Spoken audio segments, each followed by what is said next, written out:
We don't have a full moon in Pisces 2024. We kind of have one September 17th.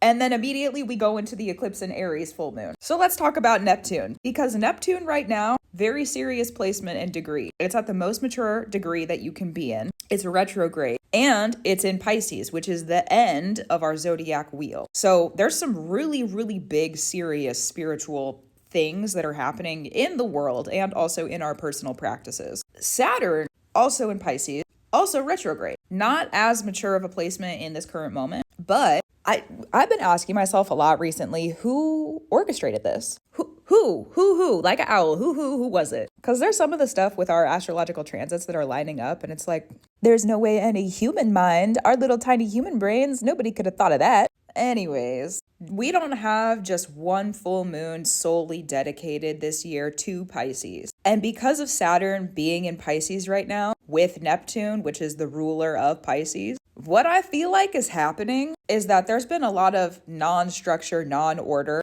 as it so happens with the Pisces veil. Things can get a little schemy up in there, okay? So it feels like Neptune was like, here you go, Capricorn and Aquarius. Have these 3 moons. I'll share with the eclipse.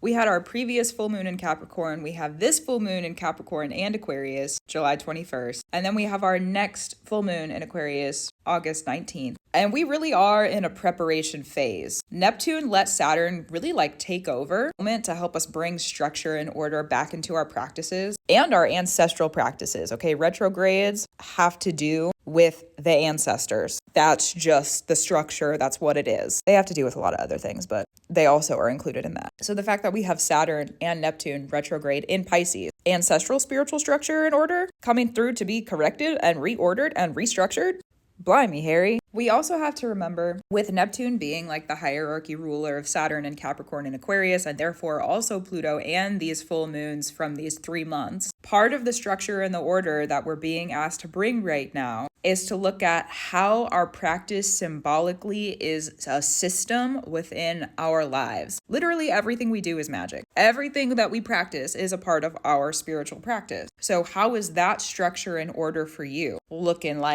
through and through everything you do? And the entire web. Something that could be happening at work is somehow interconnected with your friend. Something that is happening while you're by yourself at your home is somehow now interconnected with studies. Okay, the web of your life is getting a makeover. That's really what's happening as we're moving through into the next eclipse season.